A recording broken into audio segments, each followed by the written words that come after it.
ဟုတ်ပြီအမားတို့ကလာနောက်တက်သွားမယ်မြင်းပေါင်ခတ်တာမြင်းပေါင်ခတ်တာကအမားတို့ကရှေ့မှာပြောခဲ့တဲ့အတိုင်းပဲ element တွေကနေပြီးတော့အမားတို့ကဒီဟာဘောင်ခတ်မယ်ပေါ့နော်ဒီစာပိုင်လေးကိုခဏလေးအမားကပြန်ပြီးတော့သူ့ကိုအမားက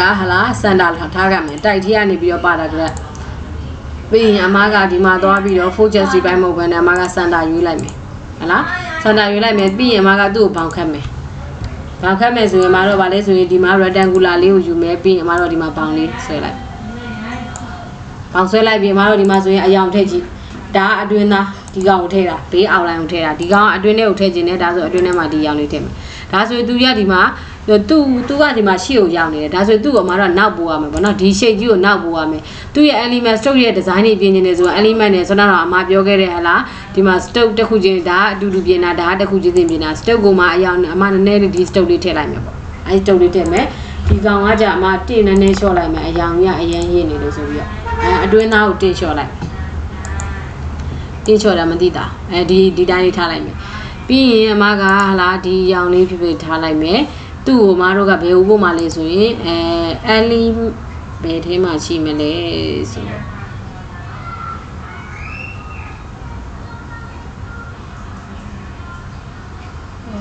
element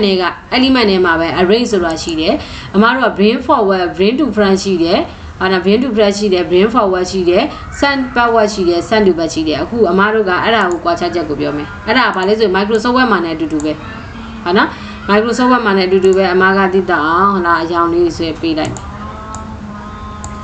ဒါဆိုရင်အမားကဒါဆိုရင်ဒီset wine လေးကိုဒီ circle လေးကိုအမားကဒီအပြပဲရဲ့နောက်မှာပဲထားမယ်ပေါ့နော်အဲ့ဒါဆိုရင်တော့အမားတို့ array နေကနေပြီးတော့အမားတို့ကနောက်မှာထားမှာမလို့ send backward တစ်စင်မဲဆိုရင် send backwardတစင်မဟုတ်ဘူးဟိုနောက်ဆုံးထားမယ်ဆိုရင် send to back ကိုသွားမှာ send backward ဒါဆိုတခုတည်းပဲရောက်သွားတယ်ဟုတ်နော်သူ့ကိုပြန်ပြီးတော့ရှေ့ခေါ်ခြင်းနေဆိုရင်အမားတို့ကဘာလုပ်လဲ array နေကနေပြီးတော့ဟလာ send bring forward ဆိုရင်ရှေ့တစင်ပဲသွားပေးတာဟုတ်ပြီနော်ပြီး element နေကနေပြီးတော့မှအမားတို့က array ကိုသွားမယ် send to back ကိုရေးကြည့်ဟိုနောက်ဆုံးရောက်သွားမယ်မြန်ရှိသမျှရှိတဲ့အားလုံးရဲ့နောက်ဆုံးကိုရောက်သွားမယ်ဟုတ်ပြီနော်ဒါဆို element တွေကိုသွားတယ်အမားတို့ array ကိုသွားတယ် send bring forward ဆိုရင်တော့တစင်ရောက်တာဒါဆိုရင် bring forward တစင်ရောက်တယ် element တွေကနေပြီးတော့မှအမားတို့ array တွေကနေပြီးတော့မှအမားတို့က bring to front ဆိုလို့ရှိရင်အကုန်လုံးအပေါ်ကိုရှေ့ကိုတက်ရောက်လာတယ်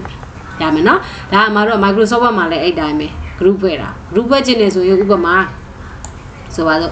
မာကဒီ shape ပေါ့နော်ဒီဟာလေးကိုမာကဒီနှစ်ခုကို group ဖွဲ့ခြင်းနေဒါဆို group ဖွဲ့ခြင်းနေကောင်အမားတို့ကရှစ်ကိုပြီးပြီးဆက်လက်မှတ်ပြီးနှစ်ခုသလုံးကိုဆက်လက်မှတ်မှာဒီမှာဆက်လက်ဝင်သွားတယ်ရှစ်ကိုပြီးဆက်လက်မှတ်လိုက်တယ်ဟုတ်ပြီနော်ရှစ်ကိုပြီးဆက်လက်မှတ်လိုက်တယ် Microsoft Word မှာကျတော့အမားတို့ control ပြီးရဒီမှာကျရှစ်ကိုပြီးရတာဟုတ်ပြီနော်ပြီးလို့ရှိရင်အမားတို့ဘယ်ဟိုသွားမှလဲဆိုရင် group ဘက်မှာမဟုတ်လို့အဲ့ element တွေရပဲ group ဒါမှမဟုတ် control G ကိုနှိပ်လို့ရမယ် group ဒါဆိုအမားတို့ group ဘက်သွားဒီမှာကြည့် group ဘက်သွားဟုတ်နော်ဒါဆိုဒါကိုသူ့ကိုငါ group ပြန်ပြုတ်ချင်နေဆိုရင် element တွေရဲ့သွားပြီးရင် ungroup လုပ်မယ်ရှစ် G ကိုနှိပ်လို့ရရှစ်ရဲ့ control ရဲ့ G ရဲ့ဒါဆိုရင်အမားတို့ group ပြန်ပြုတ်သွားမယ်ရမယ်နော်ဒါကအမားတို့က group ဖွဲ့တာကိုပြောတယ်ပြီးရင် element တွေကနေသူ့ကိုနောက်ပြန်နောက်ပို့မှာမလို့ send to back ကိုသွားလိုက်တယ်ဟုတ်ပြီဒါဆိုရင်အမားကစာကိုကြအမားကဘာရောင်လေးထည့်မှာလဲပေါ့နော်ဒီစာကိုကြရင်စာထည့်ချင်နေဆိုရင်စာကိုမှတော့ဆက်လက်မှတ်ပေးရတယ်ဆက်လက်မှတ်ပြီးတော့မှအဝါရောင်ထည့်မှာလားအဝါရောင်မကြိုက်ဘူးဒါဆိုရင်အမားတို့ကလာသူ့ရဲ့ stroke ကိုကြတော့အနက်ရောင်ဘေးနားလေးကအနက်ရောင်လေးထည့်လိုက်မယ်ဒါမှမဟုတ်အနက်ရောင်မဟုတ်ဘူးအပြာရောင်လေးပဲထားမယ်ဒီလိုမျိုးလေးရမယ်နော်ဒါဆိုဒီမှာစတစ်ခုဒီအောက်မှာဒီနောက်မှာကမှတော့ shape တစ်ခုရှိမယ်ဒါဆိုရင်အမတို့က shape နဲ့စာနဲ့ group ဖွဲ့ခြင်းနေဆိုရင် shape ဖြစ်ပြီးတော့နှစ်ခုလုံးကိုဆက်လက်မှပြီးရင် control နဲ့ G နဲ့နဲ့ဒါဆိုအမတို့ group တစ်ခုလေးပြောင်းသွားတယ် group ပြန်ပြုတ်ခြင်းနေဆိုရင် control ရဲ့ shape ရဲ့ G ရဲ့ကိုနဲ့ဒါဆိုအမတို့ဒီမှာကြည့် group ပြန်ပြုတ်သွားတယ် group ကဒီမှာတစ်ခုဖြစ်သွားတယ်ရမယ်နော်ဒီမှာဆိုအမတို့ control Z မပေးဘူးနော် control Z ကိုတစ်ချိန်ပဲပေးတာအဲ့တော့ကိုကဒီမှာတော့နည်းနည်းလေးဟိုဖြစ်တာပေါ့control Z ဆိုနောက်ပြန်ပြီးတော့ဆုပ်လို့အဆင်မပြေဘူးပေါ့နော်မှားသွားတယ်ဆိုရင်ဒါဆိုရင် control G ဆိုပြီး group ဖွဲ့လိုက်မယ်ရမယ်နော်ဒါမှနောက်ခံ background ထည့်တာကိုပြောတာဒါဆိုရင်မတို့နောက်ထပ်တစ်ခုသွားမယ်ဒါ group ဖွဲ့တယ် group ဖြုတ်တယ်ဟုတ်ပြီနော်ပြီးရင် utility menu ကြောင်းကိုပြောမယ် utility menu မှာဆိုရင်ဘာလဲဆိုရင် plus in ထဲမှာ command နေအခုအမတို့ကစာတွေပါရေးလိုက်တယ်နော်ဒါဟိုမှာကစာပြန်ပြုတ်ပြီး group ဖွဲ့လိုက်မယ် ungroup ဆို control G နေလိုက်တယ်စာရီရဲ့ရှိမှာမတော့ဗာထဲမှာလဲဆိုဘူးလက်လေးထည့်မယ်ဒါဆိုရင်ထည့်ခြင်းတဲ့ကောင်ကိုဆက်လက်မှတ်မယ်ပြီးရင် utility တွေကိုသွားမယ် plug in တွေကိုသွားမယ် plug in ထဲမှာဒီမှာဘူးလက်တွေရှိတယ်ဘူးလက်ဆန်တန်ပိုင်းဆိုတာရှိတယ် chain case သုံးလို့ရမယ်အောင်လား chain case သုံးခြင်းနဲ့ဒါဆိုအမဒီမှာ chain case ကိုနှိပ်လိုက်တဲ့အခါမှာ upper case ရှိတယ် title case ရှိတယ် sender case ရှိတယ် tool case ရှိတယ်ဒါတွေကသိပြီးသား ဟုတ်ပြီနော်အဲဆို upper case ကိုရွေးကြည့်မယ် okay ဒါဆိုအကုန်လုံးအကြီးတွေဖြစ်သွားပြီဒါဆိုအကုန်လုံးအကြီးတွေဒါဆိုအမားတို့ကဘယ်ဟိုသွားမှလဲဆိုရင် utility တွေကိုသွားမယ် plug in တွေကိုသွားမယ်အမားတို့က chain key ကိုသုံးမယ် chain key ပုံမှာကိုက title case ဆိုရင်အမားတို့တစ်ချက်ကြည့် title case ဆိုတာပုံကရှေ့စာရှေ့တက်လုံးကအကြီးတွေကြီးပဲရမယ်နော် utility တွေကိုသွားမယ်အမားတို့က plug in တွေကိုသွားမယ်ပြီး chain key ကိုသွားမယ်ပြီးရင်အမားတို့ကဒီမှာ standard key ဆိုရင်တော့အမားတို့ကဒါရှေ့ဆုံးတစ်လုံးပဲကြီးနောက်ကကောင်တွေကအကုန်အသေးဒါဆိုရင် standard key utility တွေကနေပြီးတော့အမားတို့ကဒီမှာဆိုရင် plug in တွေကနေအမားတို့ဒီရှေ့မှာ bullet and number တွေတင်မယ် bullet and number တွေဒါဆိုအမားတို့ဒီမှာ bullet and number တွေပေါက်ပြီးကြာလာလိမ့်မယ်ဟုတ်နော်ဒီမှာ bullet ကိုပြန်ပြီးတော့ edit လုပ်ချင်နေဆိုအမားတို့ edit bar ကိုတစ်ချက်နှိပ်ပြီးဒါဆိုအမားတို့ဒီမှာ bullet ဟလာ bullet ရွေးဖို့အတွက်သူ့ရဲ့ဒီမှာကြာလာပြီဘောက်ကြာလာပြီအမားတို့Microsoft Word တို့ Excel PowerPoint တို့မှာပါတဲ့ number or sample ပေါ့နော်ဒါ sample palette ပေါ့အမားတို့အဲ့ဆိုရင် download တို့နှိပ်ပြီးတော့အမားတို့တွေဒီမှာရွေးကြည့်သူကကြတော့အမားတို့ဒီမှာဒီအောက်ကကောင်လိုက်ပြီးတော့မပြောင်းဘူးဒါဆိုအမားတို့ကတစ်ချက်မှတ်တာဟလာအမားတို့က Windy WEBDING Windy ဆိုတာဘာပေါ့လဲဆိုရင်အမားတို့ကအဲ့ဒီအဲ့ဒါကြမှာတင်ဂီတာဖောင်မှာဒီမှာတင်ဂီတာလေးရှိမယ်ဟုတ်ပြီနော်အမှမှာတင်ဂီတာလေးဒီမှာကိုကြိုက်တဲ့တင်ဂီတာလေးကိုရွေးမယ်ပြီးရင်အမတို့ဒီမှာ site တွေပါတော့ကြည့်လို့ရတယ် site ကို14လောက်ထားလိုက်မယ်ရှေ့မှာ14ထားတဲ့အတွက် okay လုပ်လိုက်မယ်ပြီးရင်ပြန်ရွေးတယ်ပြီးလို့ရှိရင်အမတို့က okay လုပ်လိုက်မယ်ဒါဆိုရင်ဒီမှာရှေ့မှာဗာထည့်တယ်ဆိုရင်အမတို့ bullet လေးတွေထည့်တာဟုတ်ပြီနော်ရှေ့မှာဗာထည့်လဲဆိုရင် bullet လေးတွေထည့်တယ်ဒါလေးနည်းနည်းလေးကြည့်လိုက်ဒါဆိုရင်မြင်လားအောက်မှာကြံသေးတယ်လို့အဓိပ္ပာယ်တက်ရောက်တယ်ဟုတ်ပြီနော်ဒီမှာ bullet လေးထည့်မယ်ဒီကောင်မှာတော့ဒီမှာကာစာချပြီးတော့ပုံလို့မရတော့ဒီတိုင်းမရရောက်သွားတက်ခုံလိုက်တယ်နော်ဒါကဘာလဲဆိုတော့အမတို့ bullet ထည့်တာအဲ့မှာအမတို့က bullet ကိုနံပါတ်ထည့်ခြင်းနေဆိုရင်အမတို့က utility ကိုသွားမယ် plus in ကိုသွားမယ်အမတို့ bullet ဆန်နံပါတ်ကြီးဆိုတော့ရှိတယ် bullet ဆန်နံပါတ်ကြီးရဲ့မှာအမတို့နံပါတ်ကိုရွေးမယ်ဒါဆိုရင်ဒီမှာကိုထည့်ခြင်းတဲ့နံပါတ်လေးကြီးကြာလာမယ်နံပါတ် format လေးကြီးကြာလာမယ်ကိုက ABC တက်တာလားကိုကဒါမှမဟုတ်ရောမကနေကိုlower roman ထည့်မှာလားပေါ့နော်ကိုဒီမှာသွားပြီးတော့ရွေးလို့ရတယ်ပြီး okay လုပ်မယ်ဒါဆိုရင်မတို့ကဒီမှာကျ exclamation ပြစမပြေဘူးဆိုတော့ bullet ကိုပြန်ဖြုတ်လိုက်မယ် plus in နဲ့ကနေပြီးတော့အမတို့ကဟလာbullet ဆန် number တွေကိုသွားမယ်ပြီးရင်အမတို့က remove လုပ်လိုက်မယ်ပြီးရင် okay လုပ်မယ်ဒါဆိုရင်အမတို့ဒီမှာတစ်ခု remove ဖြစ်သွားပြီဒါဆိုရင်နောက်တစ်ခုသွားမယ်ဆိုတော့အမနံပါတ်တွေပါထည့်ထားလို့နံပါတ်တွေပြန်ပြုတ်မယ် utility တွေက plug in တွေကအမတို့က bullet ဆန်နံပါတ်တွေကိုသွားမယ်ပြီးရင်အမတို့ကအခုဝင်နေတဲ့ကောင်ကို remove လုပ်မယ်ပြီးရင် okay remove ဒါဆို remove ပြန်ပြုတ်သွားပြီဟုတ်နော်ဒါဆိုအမတို့နံပါတ်တွေတစ်ခုတစ်ချက်ထည့်ကြည့်မယ်ဒါဆိုရင်အမတို့ကဟာလာ utility တွေက plus in တွေက bullet ဆန်နံပါတ်တွေက number တွေအမက1နဲ့3လေးပဲထည့်မယ်ပြီး okay လုပ်ကြည့်ဒါဆို1နဲ့3လေးအဆင်ပြေသွားပြီရမယ်နော်ဒါအမတို့က bullet ကိုတွားထည့်တာအဲ့မှာတဲ့အမတို့ကဒါဆိုအမပြန်ဖြုတ်လိုက်မယ်နော်utility တွေက plus in တွေက bullet အနံပါတ်ဒီမှာအမက bullet ပြန်ပြီးတော့ဖြုတ်မယ်ပေါ့သူကစာကိုဆက်လက်မှတ်ထားတဲ့အတွက်အဲ့ဒါတက်တယ်အဲ့ဒါပြတယ်ပေါ့စာလေးကိုဆက်လက်မှတ်ပြီးတက်တူးလေးကိုယူပြီးဆက်လက်မှတ်မယ် utility တွေက plus in တွေကအမတို့ bullet ဆန်နံပါတ်ကိုသွားမယ်ပြီးရင်အမတို့ကသူ့ကို remove လုပ်လိုက်မယ် okay remove ဒါဆို remove ဖြစ်သွားပြီဟုတ်နော်ဒီမှာလည်းအမတို့ draw cut သုံးလို့ရတယ်တဲ့ကို draw ခြင်းတဲ့စာလေးကိုဆက်လက်မှတ်ပြီး utility တွေက plus in တွေကအမတို့မှာ draw cut ဆိုတာရှိတယ် Microsoft Word မှာသင်ခဲ့တဲ့ draw cut ကိုကဘယ်နှကြောင်း draw မှာလဲကိုကဒီမှာ4ကြောင်း draw မယ်ဆို4ကြောင်း draw ပေါ့ဒါဆိုရင်အမတို့က okay လုပ်ကြည့် apply လုပ်ကြည့်ဒါဆိုရင် draw ဒီမှာ draw တာကြတိတ်အဆင်မပြေဘူးနော်ဒါ paragraph မဟုတ်လို့ထင်တယ် paragraph လုပ်ပြီးတော့ draw ကြည့်နော်အဲဆိုရင်သူကတစ်ခုချင်းစီ light draw လို့တော့ရတယ်သူကကြာဒီမှာ previous ဆိုရင်အမတို့ကရှေ့ရကောင်ကိုသွားပြီးဆက်လက်မှတ်ပေးတာဒါဆိုရင်သူက next ဆိုရင်နောက်ထပ်တစ်ကြောင်းရောက်သွားမယ်သူကစာကြောင်းရှိတဲ့မြပေါ့နော်စာကြောင်းရဲ့အစတွေကိုသူကသွားပေးတာ cancel လုပ်လိုက်မယ် draw cut ကိုပြန်ဖြုတ်မယ် draw cut ကိုပြန်ဖြုတ်မယ်ဆို utility တွေက plus in တွေက draw cut အဲ့ draw cut ကနေ remove လုပ်လိုက်နောက်ထပ် remove လုပ်မယ်အပြီး next ကိုသွားမယ်နောက်ထပ် remove လုပ်မယ်ဒါကြသူကအမကစာပိုင်းမဟုတ်ဘဲနဲ့သူကတကြောင်းချင်းဆိုရတော့အဆင်မပြေ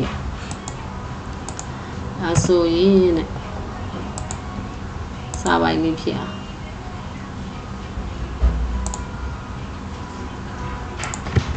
တက်ခုံလိုက်ဒီကောင်ကိုအမတို့က draw cut လုပ်ကြည့်မယ် utility တွေက plus in တွေကဆိုတော့ရိုက်ခဲ့တဲ့စာပိုင်ကြီးကို draw ကတ်လုပ်ကြည့်နော် draw ကတ်လုပ်မယ်ပြီးရင်အမက3ချောင်း draw ကတ်လုပ်မယ်ပြီးရင် okay လုပ်ကြည့်ပြီးရင် continue ဘာလို့ဒီကောင်ကိုသွားမယ် utility တွေကိုသွားမယ်plus in တွေကိုသွားမယ် draw ကတ်အမတို့ကလား3ချောင်းပဲလုပ်မယ်ပေါ့ apply လုပ်လိုက်မယ် cannot complete draw cut action နဲ့ inappropriate pass character သူကအဲ့လိုတက်ခုံထားလို့မရဘူး test ခုံထားလို့မရဘူးတဲ့ထိတ်ဆုံး character မှာအမတို့ကဒီကောင်လေးကိုဆက်လက်မှတ်ပြီးတော့ utility တွေက plus in တွေက draw cut ကို3ချောင်းဒါမှမဟုတ်4ချောင်းလုပ်မယ်ပေါ့ပြီးရင် apply လုပ်ကြည့်သူကဒီမှာဒီလိုပြီးပေးတာဒီမှာ draw cut သုံးရတာအဆင်မပြေဘူးเนาะ draw cut ကြအရင်အဆင်မပြေဘူးသူကကြဒီလိုမျိုးဖြစ်အဆင်မဆန်လို့ဆန်လာတယ်နော်ဒီမှာကျ draw cut ကြအဆင်မပြေဘူးအဲ့ကြတော့အမက draw cut ကိုဒီမှာမသုံးအဲဆိုရင်တော့အမတို့ကဟလာဒီလို draw cut တွေပါသုံးနေတယ်ဆိုရင်တော့အမတို့ဒီလိုမျိုးခက်တော့သုံးမှာမဟုတ်တော့ဘူးဟလာအမတို့ Microsoft Word မှာပဲသွားပြီးတော့ရိုက်လိုက်တော့မှာပေါ့ဒါပေမဲ့အမတို့ဒီမှာကျတော့အမတို့သိအောင်လို့ပြောပေးတာဒီမှာ draw cut တောင်ဝင်သွားတယ်ပြီး draw cut ပြန်ဖြုတ်ချင်တယ်ဆိုရင်အမတို့ကဟလာဒီမှာသွားပြီးတော့ဟလာ remove လုပ်လိုက်မယ်ပြီး close လုပ်လိုက်မယ်ဟုတ်ပြီနော် draw cut ထည့်လို့ရတယ်ဒါပေမဲ့အမတို့မထည့်တော့ရမယ်နော်အဲဆိုရင်အမတို့ကဒီမှာဟလာဘူးလက်တွေနံပါးတွေချင်းကြီးတွေ draw cut တွေထည့်လို့ရမယ်ဟုတ်ပြီနော်ဒါကအင်္ဂလိပ်စာနဲ့မြန်မာစာရောရိုက်တာဒီစော်ဝဲမှာဆိုသူကအမတို့အခုလက်ရှိပေါ်နေတဲ့ပြည်တော်စုဖောင်းကိုလုံးဝမပေးပါဘူးအမတို့ကဘာဖောင်းနဲ့ရိုက်ရမှာလဲဆိုရင် W ဖောင်းနဲ့ရိုက်ကမှာဟုတ်ပြီနော် W ဖောင်းဒါဆိုရင်အမကဒီလိုမျိုးဖြစ်နေတယ်ဒီလိုမျိုးဖြစ်နေတယ်ကိုသူ့ကို rotate လုပ်လိုက်ကြည့်rotate လုပ်လို့မရအောင်ဟိုကဖြစ်နေrotate လုပ်ရတဲ့စောက်ထူးတွေပေါ်သွားအဲဆိုရင်အမကတဲ့အကောင်အပြည့်ရတော့ကိုယ့်ဘာကိုရိုက်ကြမှာနော်အမဒီဟာလေးကိုအမချပြမယ်ဒါဆိုရင်အမကလာ तू ကကျတော့တက် file ကတစ်ခုပုံစံဖြစ်သွားတဲ့အတွက်အမတို့ landscape သုံးရမှာဆိုတဲ့အတွက်အမကသူ့ကိုဟလာ file တက်တစ်ခုအသစ်ခေါ်မယ်ပေါ့နော်ဒီတက်ကိုအမကပိတ်လိုက်မယ် तू ကစေ့မှာလားတဲ့စေ့မယ်ဆို yes ဆိုပြီးစေ့လိုက်ရုံပဲနော်ဒီမှာလည်းအမတို့ကလာကိုက paper size ကတူတယ်ဆိုရင်တော့ပြဿနာမရှိဘူးအမတို့က paper size တူတယ်ဆိုရင်တော့ဒီ paper တွေတရွက်ချင်းစီသွားပြီးတော့အမတို့ကသွားပြီးတော့လုပ်လို့ရတယ်နော်အခုဒီမှာကျစာရွက် site ကမတူတဲ့အတွက်အမကစာရွက် site ကိုပြန်ပြီးတော့ edit လုပ်ချင်တယ်ဒါဆိုရင်အမတို့က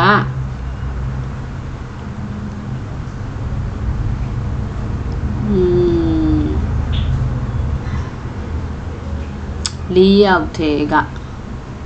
column က good develop မှုဒါ element utility view page setup ဒီမှာ document setup ဆိုတာရှိတယ်အနာ file တွေက document setup မှာအမကသွားပြီးတော့ဒီမှာသူ့ကိုအလျားလိုက် landscape ရွေးလိုက်မယ် white ရွေးလိုက်မယ်ဒါဆို okay လုပ်ကြည့်ဒါဆို तू ကတော့ white ဖြစ်သွားတယ်ရှေ့ရကောင်ကြီးရှေ့ရကောင်ကြတယ်မကြည့်လိုက်အခြေအနေကရှေ့ရကောင်ကြတော့ तू တစ်မျိုးဒီမှာतू ကကွက်တီမဖြစ်တော့ဘူးပေါ့အဲ့လိုမျိုးတွေရှိတယ်အဲကြောင့်မို့လို့အမကဘာလုပ်မှလဲဆိုရင်သူ့ကိုဟလာအမက template ကိုအမကဟလာ file ကိုတော့က file ကစာရွက် site ကမတူဘူးဆိုရင်အမကအသစ်တစ်ခုနောက်ထပ်တစ်ခုကနေပဲသွားလုပ်မှာနောက်တစ်ခုပဲသွားလုပ်လိုက်တော့မယ်သူကကြ Microsoft Word တို့ Excel တို့လိုမျိုးတစ်ဖန်ချင်းတည်းအစမပြေဘူးဒါပေမဲ့စာရွက် site ကတူတယ်ဆိုရင်တော့ပြဿနာမရှိဘူးစာရွက် site စာရွက်အနေထားတူတယ်ဆိုရင်တော့အမတို့တရွက်ချင်းစီသွားပြီးတော့သုံးလို့ရမယ်ဒါကလို့အမတို့စာရွက် site ကဟလာရှင်းသေးရွက်ကတော့ပေါ်ထွက်กว่าA4 မှာပေါ်ထွက်กว่าနောက်တစ်ရွက်ကျတော့အမတို့က A4 ကို landscape သုံးခြင်းနေဆိုရင်အစမပြေဘူးသူကနောက်ဆုံးအမတို့ page setup ဒီလိုမျိုး page setup သွားချိန်လိုက်တဲ့အခါမှာသူကနောက်ဆုံးဝင်လိုက်တဲ့စာရွက် paper size paper ရဲ့ design ပုံစံအတိုင်းပဲသူကဝင်သွားမှာအဲကြောင့်မို့အမတို့ကဟလာ design မတူဘူးဟလာကိုယ့်ရဲ့စာအနေထားမတူဘူးဆိုရင်တော့အမကနောက်ထပ်တစ်ခုနဲ့ပဲသွားပြီးတော့သူ creation လုပ်မှာ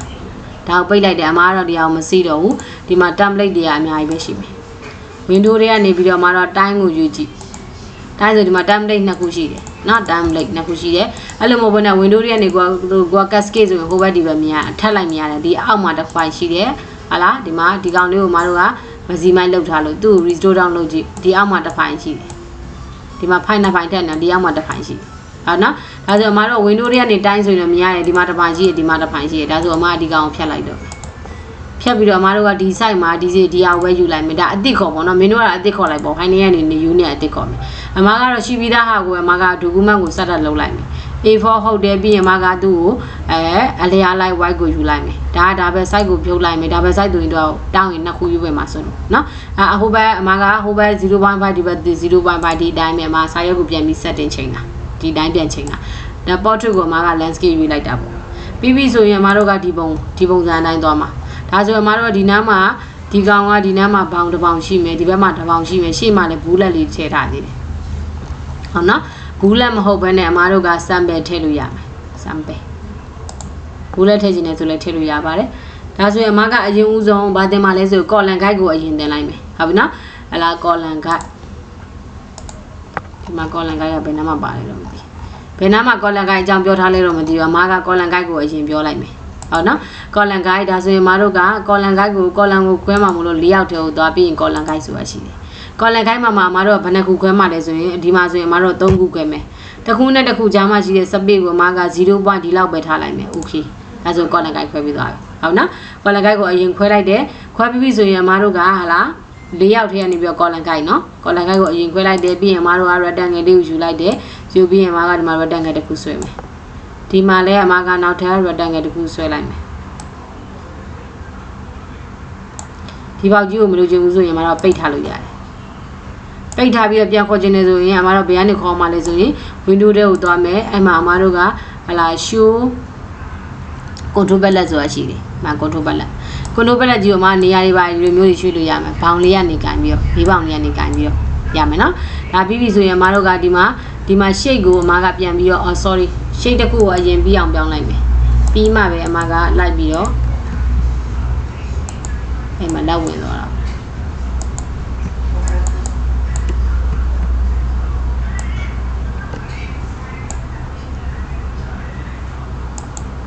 ဒီမှာဖြတ်လို့မရဘူးဖြစ်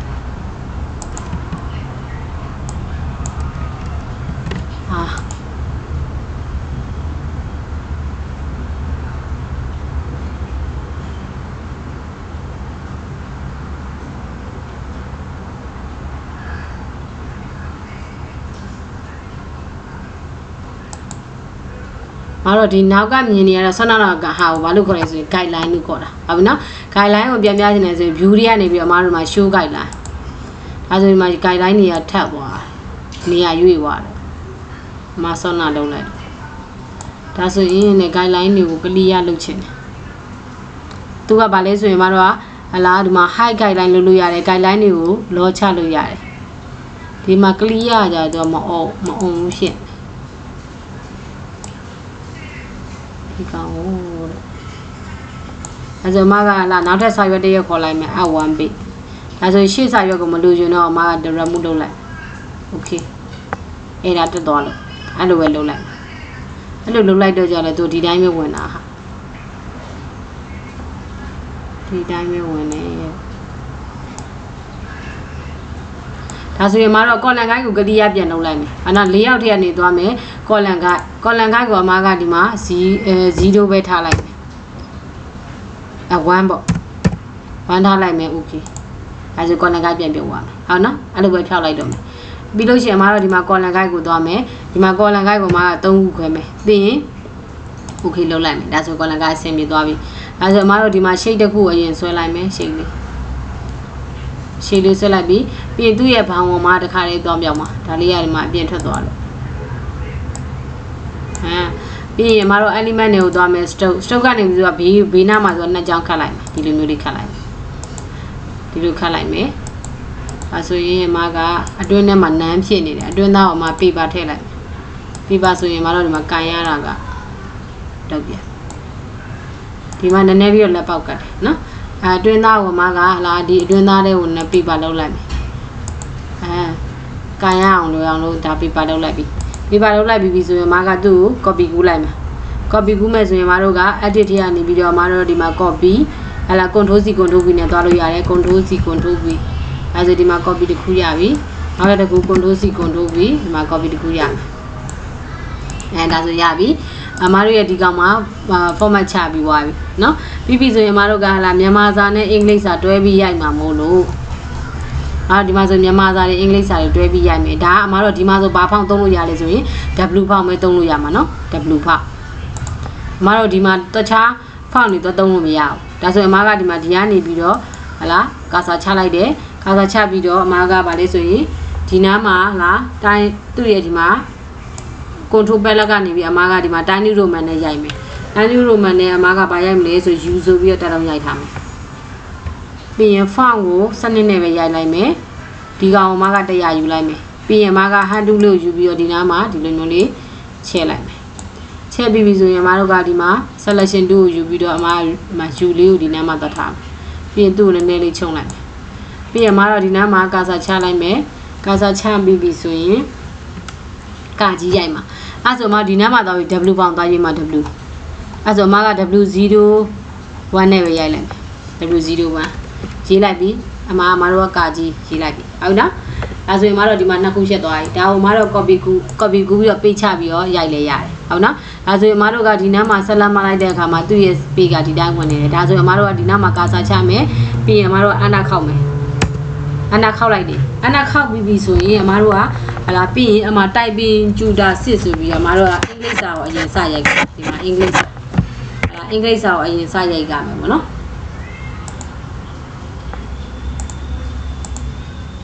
ဒီမှာအဲဆိုရင်မတို့ကဒီမှာကွန်ပျူတာစတင်ကြမယ်မှာဒါမှဆိုရင် typing tutor စစ်ဆိုရင်အင်္ဂလိပ်စာကိုအရင်စရိုက်ကြမယ်အဲဆိုရင်အင်္ဂလိပ်စာကိုအရင်စရိုက်ရမယ်ဆိုတော့မတို့ကဒီ U လေးကို copy ကူးလိုက်ဒါဆိုရင်မတို့ဒီမှာကြည့်လိုက်ဖောင်းက W ပေါင်းကြီးဝင်တာပြီးရင် tiny roman ပြန်ပြောင်းအဲ့လိုမျိုးတွေအဆင်မပြေတဲ့အတွက်အမဒီ U လေးဒီကောင်လေးနှစ်ခုကိုပဲ copy ကူးထားမယ် control C လုပ်ထားမယ်ဒီချိန် copy ကူးပြီးပြီးရင် paste လုပ်မယ်အနာခောက်တယ် control Vပါလဲဟာအနာခောက်တယ် edit ထဲကနေ paste ကဘာလို့မရတာတော့ဒီမှာအမတို့မဆက်လို့နော်ဒီမှာမဆက်တဲ့အတွက်သူအဲ့လိုဖြစ်နေအမေကသူ့မှာဒီမှာဒီတာမှလည်းယူလိုက်မယ်ယူလိုက်ပြီးတော့ဒီကောင်ပါလေဟာ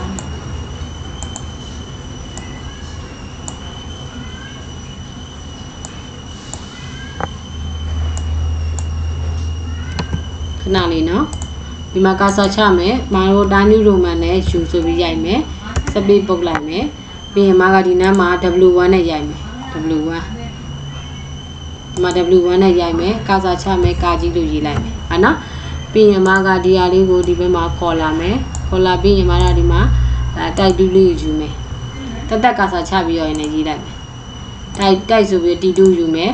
ပြီးရင် control V ချမယ်ဘယ်ရောက်သွားအဲ့မှာဒီမှာအဲ့လိုပြဿနာရှိတယ်နော် fit လောက်လိုက်တော့သူကဒီမှာအပြင်ကိုထွက်သွား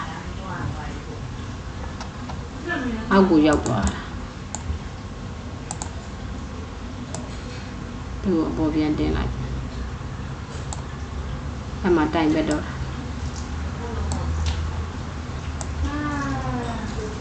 ဒီမှာပါလေ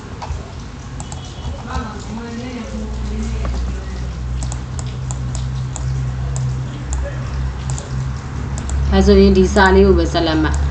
ပြီးတော့မတို့ copy ကူးခဲ့ control C copy ကူးခဲ့ပြီးတော့တက်ကိုမတို့ဒီကနေပြီးတော့ဒီယူလိုက်မယ်အဲ့ဒီယူပြီးတော့မတို့က control V ဆိုပြီးချလိုက်အဲ့ဒါမှအဆင်ပြေသွားမယ်ဟုတ်နော်ပြီးရင်မတို့က Windows site ကိုမှ100ပဲထားမယ်မတို့အပြင်မှာမြင်ရမယ်စပြီးရင်တက်တူကိုယူမယ်ဒီနားမှာကာစာချမယ်ကာကြီးကိုဖြတ်မယ်ဒါဆိုတိုင်းနူလိုမှဖြစ်သွားပြီဟုတ်နော်ဒီမှာမတို့က UD ဖြတ်လိုက်လို့ရတယ်ပြီးရင်မတို့က typing tutor စစ်ဆိုပြီးအမတက်ချက်ခုံလိုက်ပြီးတော့ D1 PING typing DUTOR tutor စစ်ဆိုပြီးရိုက်လိုက်မယ်နော်ပြီးရင်မတို့ enter ခောက်လိုက်တယ် enter ခောက်ပြီးပြီဆိုရင်မတို့တက်ချက်ခုံလိုက်တယ်ဒီဘက်ကနေတက်ခုံတယ်ပြီးရင်မတို့ control V လုပ်တယ်ပြီးရင်မြန်မာစာရေးမှာပေါ့မြန်မာစာမှာသူပါရေးမှာလည်းဆိုရင်ကွန်ပျူတာကိုစတင်ကင်တို့ရဲ့အသုံးပြုရာတွင်အားရေးမယ်နော်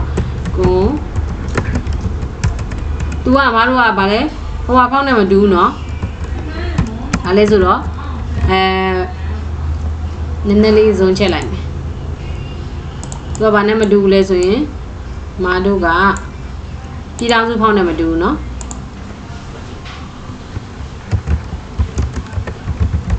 စတင်ကင်တွေ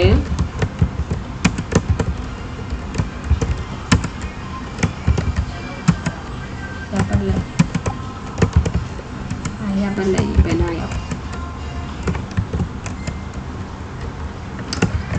time bedo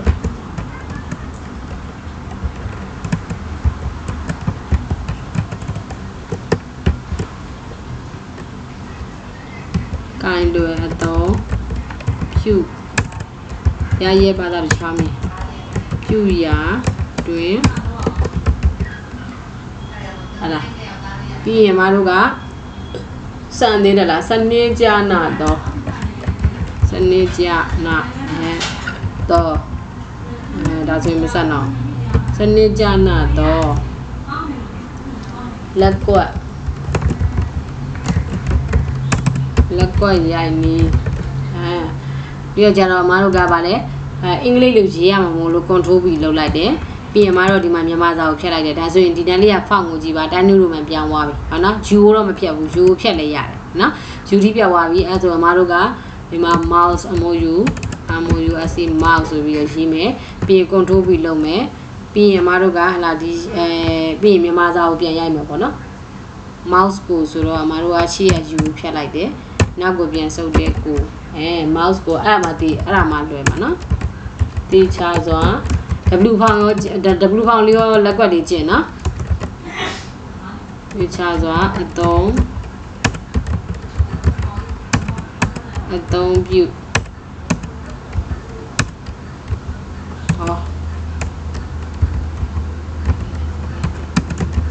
အသုံးပြုအမှတကယ်လို့ဟိုကပြဘူးဆိုရင်အမတို့ကလေဟာလားအမပို့ထားတဲ့အဲ့မှာဖောင်အမပို့ထားတယ်ဗာလဲဆိုရင်အဲ့ဒီ W ဖောင်နေW ဖောင် key ပုံမှာသွားကြည့်နော်ပြီးလို့ရှိရင်အမတို့နောက်ထပ်တစ်ခုပေါ့နော်နောက်ထပ်အမဒါဆိုရင်အမတို့မလိုတဲ့ဟာလေးဖြတ်အဲ့ဒီဒီကောင်ဖြတ်အမပြန်ပြီးတော့ချိန်ပြီးသွားပြီဆိုရင်အမတို့ကဒီမှာတက်တစ်ချက်ခုံနေပြီးရင် control ပြီးလုပ်တယ်control ပြီးလုပ်ပြီးရင်အမတို့ဒီကောင်ကိုဖြတ်လိုက်မယ်ဟလာဖြတ်ပြီးမှအင်္ဂလိပ်စာရေးမှာ PING ပိန်ဒီပြီးတက်တစ်ချက်ခုံနေတက်တစ်ချက်ခုံနေအမတို့ကပြီးရင်မြန်မာလိုရေးမှမလို့ control ပြီးဒါဆိုရင်အမတို့ကပြီးသွားပြီဟလာတေတက်ဒါဆိုရင်ရှေ့ရဟာကိုတစ်ခါတည်းတစ်လုံးနှလုံးလောက်ရိုက်ပြီးတစ်ခါတည်းဖြတ်ခဲ့မိမှာဆိုလို့ပြီးရင် keyboard ကနေ space လေးပုံတေတက်လှပတော့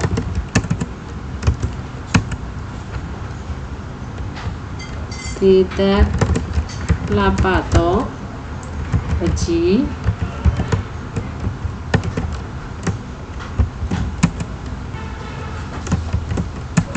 ဒီမှာဆိုအမတို့ဓာရီရိုက်တာမရဘူးเนาะဓာရီရိုက်တာမရဘူးဆိုရင်အမတို့ file နဲ့ကိုသွား file နဲ့နေပြီးတော့အမတို့ setting ပြတ်သွားချင်း preference ကိုနေ preference ကနေပြီးတော့အမတို့ general တွေကိုသွား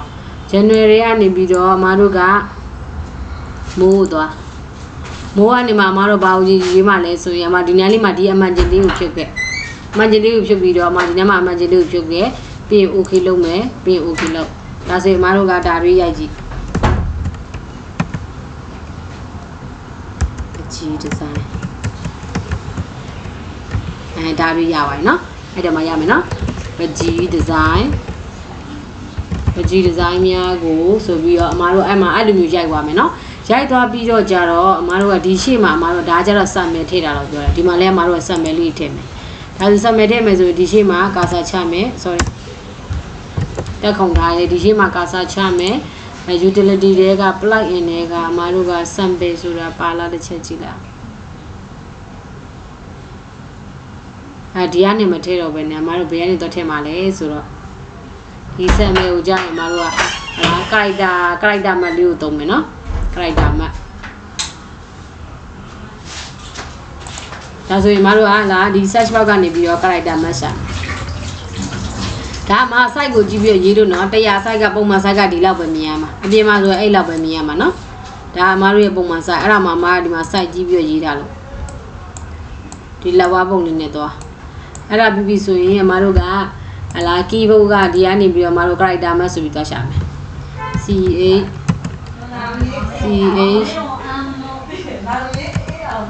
CH character map ဆိုပေါ်လာပြီဒီမှာဒါလေးကိုတစ်ချက်နှိပ်လိုက် character map နဲ့မှာတော့ထည့်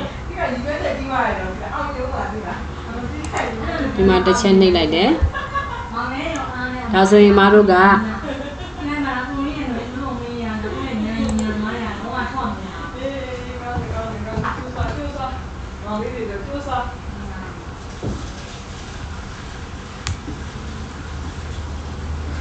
စားတွေကိုအရင်ညရက်ပြီးမှအမတို့ကရှေ့မှာလာအဲ့ sample လေးကိုတွားထည့်မှာဟုတ်ပြီနော်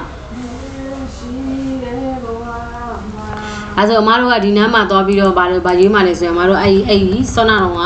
ဒီဇိုင်းလေးကိုသွားရွေးမယ်ဒီဇိုင်းလေးကိုသွားရွေးမယ်လားဒီမှာဒိုင်းလေးကိုနှိပ်ပြီးတော့ keyboard ကနေဒိုင်းလေးကိုသွားနှိပ်ပြီးတော့တပြ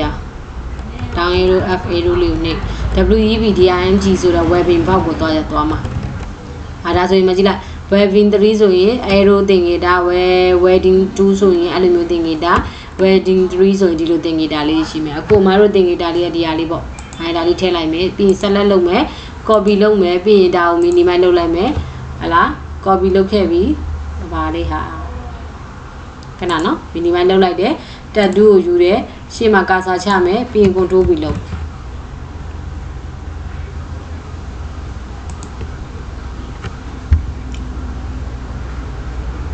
အဲ့ဒါတက်တယ်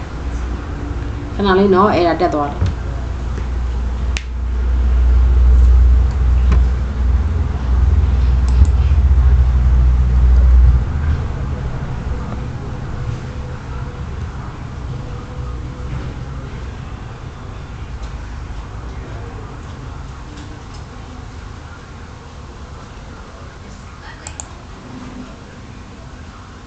ဒီမှာတော့သူကြလာပြီเนาะ copy paste လုပ်လိုက်တယ်ဒါပေမဲ့သူကဘယ်နှောက်ရောက်သွားလဲဆိုတော့အပေါ်ဝင်သွားတယ်ဒါဆိုရင်သူ့ကို space ပုတ်လိုက်မယ်ပြီးရင်မတို့ကဒီရှေ့မှာကစားချပြီး space ပုတ်ပြီးရင်ဒီနားမှာချတက်ခုံလိုက်ရမယ်เนาะ copy paste လုပ်တာဒါဆိုရင်တစ်ခုရပြီဆိုဒါကိုအမတို့ copy လုပ်လိုက်တယ် control C လုပ်မယ်ဒီရှေ့မှာကစားချတယ် control V အဲ့လိုမျိုးလေးလုပ်သွားမယ်ပြီးရင်စာရေးမယ်ဟုတ်ပြီเนาะဒါဆိုအမတို့ကဒီဘက်ကကောင်ကလုတ်တက်သွားပြီဒါဆိုရင်အမတို့က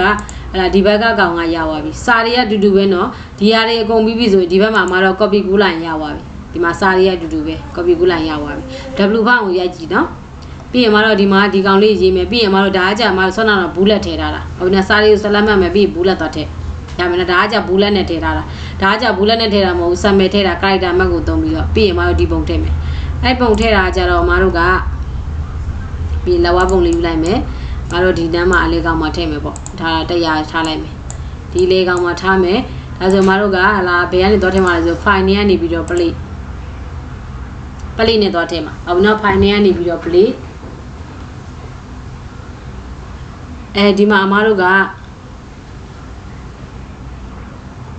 ပြီးရင်အမတို့ကဒီနားမှာသွားပြီးတော့ပုံရွေးပေါ့ဒီမှာပုံသွားရွေးဒီကနေပြီးတော့အမတို့ဘာရွေးမှလဲဆိုရင်အမတို့ပုံထည့်မဲ့ဟာပေါ့ပုံတစ်ခုခုသွားရွေးပေါ့ this pc ကိုဆက်ထဲမှာရှိတဲ့ပုံတစ်ခုခုကိုထည့်ပေးနော်ဒါပုံထည့်လို့ရတယ်ဆိုတာသိအောင်လို့အမတို့ကပြောပြတာဆိုရင်အမတို့ picture တွေကိုသွားမယ် picture တွေကနေတဲ့ကိုစင်ပြေတဲ့ပုံတစ်ခုကိုပဲထည့်လိုက်မယ်နော်အဲဒီပုံတစ်ခုကိုရွေးလိုက်တယ် open လုပ်လိုက်တယ်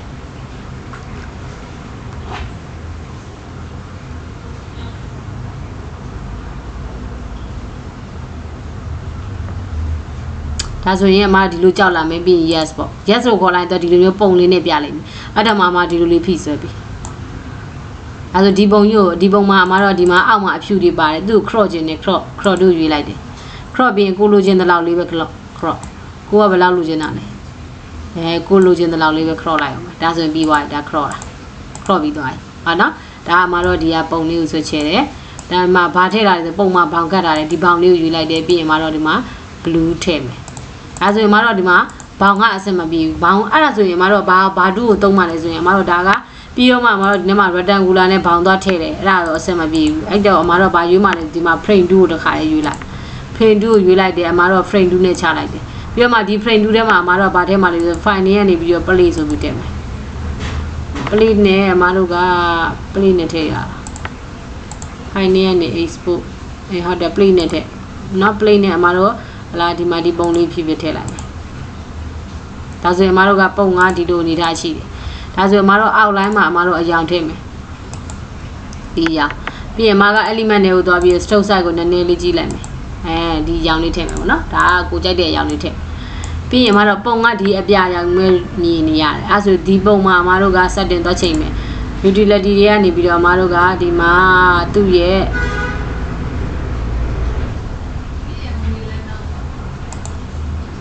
ဒီကောင်မှာအမတို့ကသွားပြီး setting သွားချိန်ဒီမှာတစ်ခါလေး setting ချိန်ခဲ့ရမှာ center ဆိုပြီးတော့ center ဆိုပြီးချိန်ခဲ့မယ်ပြီးတော့မှအမတို့ပုံဆွဲလိုက်မယ်ပုံခေါ်လိုက်မယ်ပြီးရင် file နဲ့နေပြီးတော့အမတို့ play နဲ့ထည့် play နဲ့ဟိုမှာအမကဒီပုံလေးထည့်ကြည့်ဟုတ်ပါဒါဆိုတော့ဒီလိုကြီးဖြစ်တယ်တော့အဆင်မပြေဘူးဒီပုံကတော့ကြဒါဒီလိုကြီးအရင်ချက်မှာသူက resolution မကိုက်ဘူးဆိုရင်ဒီပုံထည့်ရတာအဆင်မပြေဘူးเนาะအဲဆိုအမတို့တခြားပုံတစ်ပုံထည့်ကြည့်မယ်သူရဲ့ setting ကတဲ့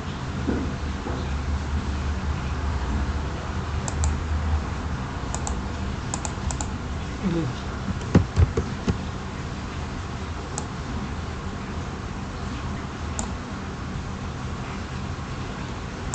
ဏလေးနော်မတို့တဲ့ဒါဒီကောင်တစ်ချက်ဖြတ်လိုက်မယ်ဖြတ်ပြီးတော့မတို့သူ့ရဲ့ပုံလေးထည့်ကြည့်မယ်ဒီမှာမကဆွဲလိုက်မဆွဲခင်မှာသူ့ကိုအရင် setting ချိန်လိုက်မယ်ဒီမှာဒါပဲကလေးနှစ်ချက်နှိပ်လိုက်တယ် setting ချိန်လိုက်မယ် center ထားလိုက်တယ်ပြီးလို့ရှိရင် okay လုပ်မယ်ပြီးရင်မတို့ဒီနားမှာကာစာလေးချက်ဒီမှာပုံလေးဆွဲလိုက်မယ်ပုံလေးဆွဲပြီး file နဲ့နေပြီးတော့ play နဲ့ထည့်မယ်play နဲ့ကို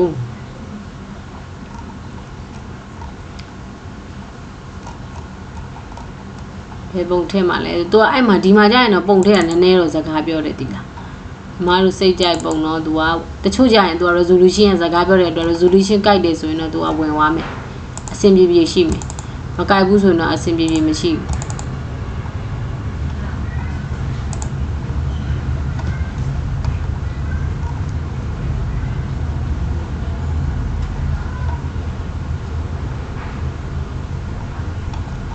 ဒီကွန်ပျူတာပုံကဘယ်နာမှတောင်းမသိဘူးဒီမှာပေါ့တယ်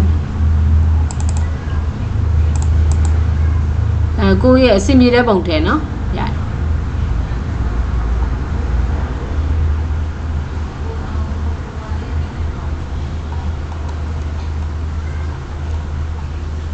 ဒီပုံလေးနဲ့ထည့်လိုက်တော့မှတွေ့တယ်ပေါ့ဒါတော့ကြည့်လိုက်အဆက်မပြေဘူးဒါဆိုရင်အမတို့ကအဆင်မပြေဘူးဆိုရင်ဘယ်လိုလုပ်လို့ရလဲဆိုရင် file နဲ့ကနေ play နဲ့ဆွမ်းနာတော့ပုံတစ်ပုံထည့်လိုက်ဥပမာထားလိုက်တော့ကိုမှရှိတဲ့ပုံထည့်နော်အမကဒီမှာရှားတာကြာလို့မို့ဒီမှာအဆင်ပြေတဲ့ပုံတစ်ပုံထည့်လိုက်ပြီးတော့မှဘယ်လိုလုပ်မလဲဆိုတော့အမဒီမှာတော့ဘောင်ခတ်လိုက်ဒီတိုင်းနဲ့အဆင်ပြေတယ်ဘောင်ခတ်ပြီးတော့သူ့ကိုအယောင်ပေးလိုက်မယ်ပြီးရင်အမတို့က element နဲ့ကနေပြီးတော့ stroke သွားပြီးတော့ပြီးရင် stroke ကိုသွားပြီးနည်းနည်းလေးကြည့်လိုက်မယ်stroke ရောင်ကိုကြတော့အမကတခြားဒီရလေး magenta လေးရွေးလိုက်မယ်သူ့ကိုအမတော့နောက်ပုံမှာပေါ့ element နဲ့နေ arrange ကနေပြီးတော့ send to back send to back ဆိုရင်သူကဒီကောင်ကိုနည်းနည်းလေးသေးလိုက်send to back ဆိုသူကဒီအနောက်မှာ shade တစ်ခုရှိတဲ့အတွက်သူက send to back ကအဆင်မပြေဘူး send back ဝတ်ရေးမှရမှာနော် element နဲ့ array နဲ့ကနေပြီးအမတို့က bring to front ကိုပြန်ခေါ်လာခဲ့ဒီရောက်မှာဒီမှာ shade ရှိတယ်နော်ဒီကောင်ဒီ shade ကိုပဲ send to back ပို့လိုက် element နဲ့ကနေ array နဲ့ကနေ send to back ဒီလိုမျိုးဖြစ်လာမှာပြီးရင်ဒီလိုမျိုး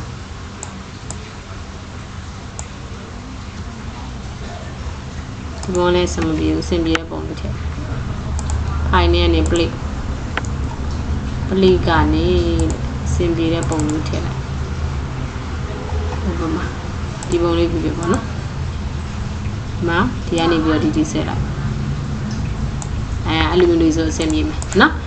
ဒီပုံနဲ့ဒီအပုံနဲ့ကိုရှင်းပြမယ်ရှင်းပြပြီး control G နဲ့ group ဖွဲ့မယ် element နဲ့ကနေပြီးတော့မတို့က group အဲ့ဆိုဒီမှာတစ်ခုလေးပြတ်သွားအဲ့လိုမျိုးထည့်လိုက်ရတယ်ဒါပုံထည့်လိုက်အောင်ပြနော်ဆိုတော့ဒီကောင်ကိုသုံးပြီးတော့ထည့်ရင်ဆက်မပြေဘူးပုံသက်ခေါ်လိုက်တယ်ပြီးရင်ဘောင်လေးထည့်လိုက်အဲ့ဒါပိုအဆင်ပြေရမယ်နော်ဒါဆိုရင်အမကိုဟလာဒီအိမ်စာလေးလုပ်ကြည့်နော် W ဖောင်းနဲ့ရိုက်ကြည့်နော် W ဖောင်းအဆင့်နေမရဘူးဆိုပါဆိုဥပမာအမကပြမယ် W ဖောင်းရိုက်တဲ့အခါမှာအမတို့ကဒီနားမှာအဆင့်နေရိုက်ကမယ်ဆိုပါဆိုဒါဆိုရင်ဒီမှာမြန်မာဖောင်းတစ်ခုအမက copy ကူးလိုက်မယ်ဆောနာတော့ကာကြီးဆိုတာလေးကိုမှ copy ကူးလိုက်မယ်ဒါလေးကို copy ကူးလိုက်မယ် control C ပြီးရင်မှကဒီမှာ control C ပြီးတော့ဒီမှာကာစာချမယ်စာရေးလိုက် page လုပ်လိုက်မယ်ပြီးရင်အမကပေါ်နေနဲ့တက်လိုက်မယ်ဟုတ်နော်ဒီမှာအမကဟာလာအသက်ရေးခြင်းလေဥပမာ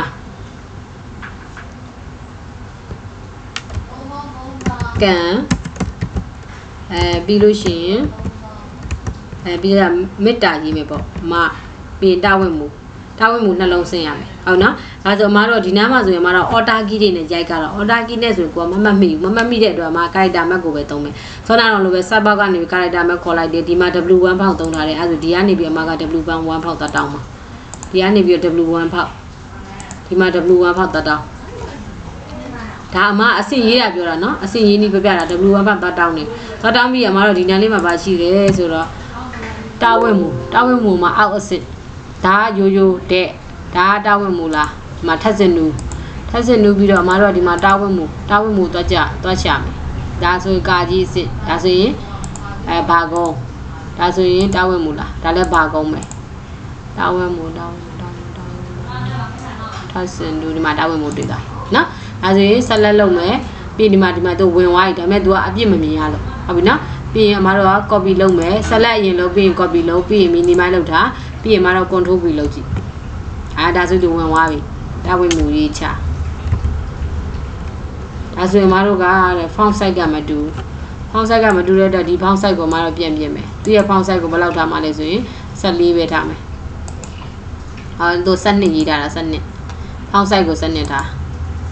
အဲ့တော့အဲ့လို font size လေးတွေပြန်ချိန်ပေးရတယ်ပြီးရင်တာဝန်မှုရေးချတာဒီလိုမျိုးရေးရတယ်ဒါမှမဟုတ်ဒီမှာဒီဘေးနားလေးကအဆွေလားဆိုပြီးတာဝန်မှုကရှိသေးတယ်ဒီမှာတော့နည်းနည်းလေးတော့မတော့လက်ပေါက်ကတယ်နော်ဒီဖောက်နေရိုက်ကြတာလေဆိုင်ရိုက်ဆိုတော့အမတို့ကတေးကြတယ်ဘယ်မှာရိုက်မှလဲဆိုရင်အမတို့က Microsoft Word မှာတာရိုက်မှာ W ပေါင်းပြည်အောင်စုပေါင်းနဲ့ရိုက်လို့ရတယ်ဒီလိုကိုကပြည်အောင်စုပေါင်းလည်းမရှိဘူး W ပေါင်းပဲရိုက်ရမယ်ဆိုရင်တော့အမတို့ W ပေါင်းကိုကရိုက်တက်ရမယ်ဟုတ်ပြီနော်ဒါဆိုအမတို့က mid တာကိုရေးမယ်မို့လို့အမတို့ကဒီမှာ character map ကနေပြီးတော့တာဝန်မှုသွားဒီဟာကိုတစ်ချက်ဖြတ်လိုက်အဲဆိုရင်တာဝန်မှုကဒီမှာတစ်လုံးရှိတယ်ဒီတစ်လုံးကိုရွေးကြည့်မယ်နော်ဆောနာတစ်လုံးအဆင်မပြေလို့ဒီတစ်လုံးကိုရွေးကြည့်မယ်ဆက်လက်လုပ်မယ်ရွေးလိုက်တယ်ဆက်လက်လုပ်မယ်ပြီးရင် copy လုပ်တယ် minimize လုပ်တယ်ပြီးရင်မတို့ကဒါလေးကိုဆက်လက်မှတ်တယ်ပြီးရင် control V လုပ်လိုက်sorry အဲ့ဒါဆက်မပြေဘူး control V လုပ်လိုက်ဒါဆိုရင်မတို့ကဒီမှာ font size ကိုစနစ်ဟုတ်ပြီးသိကြရတယ်ပြီးတာဝန်မှုရေးချဒါဆိုရင် font size ကမတူတဲ့အတွက်အကုန်လုံးကိုဆက်လက်မှတ်လိုက်တယ်ပြီးရင်ဒီနေ့မှသွားပြီးတော့ဒီမှာ font size သွားပြီးတော့စနစ်ရေးမေတ္တာဒါမှအဆင်ပြေသွားတယ်ဆောနာတာဝန်မှုကြတော့ဒီဘက်ကိုတစ်စောင်းဆိုရနေတာသူကတာဝန်မှုကနှလုံးရှိရလေဒီမှာတစ်လုံးရှိရဒီမှာတစ်လုံးရှိတယ်တစ်လုံးနဲ့အဆင်မပြေရင်တစ်လုံးထက်ဒါပဲနော်အဲဆိုရင်မေတ္တာရေးလိုက်တယ်ပြီးတော့ကြာတခါအဆင်တစ်ခုရေးမယ်ပေါ့နော်လိမ္မာရေးမယ်လလုံးရေးတယ်မပြီးရင်မကိုအတက်ကမယ်ဆိုတော့မ W1 ဖောက်မယ်ဒါဆိုရင်မတော့ဒီနေ့ကိုသွားတယ်သွားပြီးပြီဆိုရင်မတို့ကဒီကောင်ကိုတစ်ချက်ပြန်ဖြတ်ခဲ့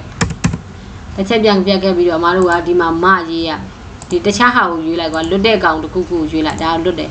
ဒါပေမဲ့မကိုထက်ချမယ်ဒီမှာမတွေ့မအောက်ဆွဲဟုတ်နော်မဆိုရင်လည်းမအဒဲရှိတယ်အောက်ဆွဲရှိတယ်နော်ဒါတွေလို့ကျင်နေဆိုလဲဒါတွေဒီမှာအကုန်လုံးရှိမယ်ပြီးရင်ဆက်လက်လုပ်ခဲ့တယ် copy ကူးတယ်တော့ဝင်သွားတယ်ဆက်လက်လုပ်တဲ့ဒီနေ့မှာတောင်လေးမှာဝင်သွားလိမ့်မယ်ပြီးရင် copy လုပ်တယ် minimize လုပ်တယ်ပြီးရင်မတော့ control V လုပ်တယ်အဲ့တော့အမြဲတမ်းမတော့အဆင့်နေရေးနေရမှာမဟုတ်ဘူးလေပြီးရင်မတော့ဒီမှာသွားပြီးတော့ font size ဆိုစနစ်ပြန်ချိန်နေပြီးတော့ကျမှမတော့လိမ့်မာရေးဒီလိုမျိုးဒါဆိုမတော့ order key နဲ့ကဏ္ဍတွေရိုက်เสียမလို့တော့ဘူးကိုက character map 3နည်းကိုတည်တယ်ဆိုရင်ရပါပြီရမယ်နော်အဲဆိုရင်မတို့ကဟလာဒီအခုဒီဟာလေးကိုအမကိုဟလာအိမ်စာဒီဟာလေးကိုအမကိုလုပ်ကြည့်ပြီနော်အိမ်စာလုပ်ကြည့်ပြီနော်ဒါဆိုရင်တူရေးဟာဆိုရင် copy paste လုပ်လိုက်ပေါ့ဒါဆိုရမယ်နော်အဲဆိုအမကိုအိမ်စာလေးလုပ်ကြည့်ပြီ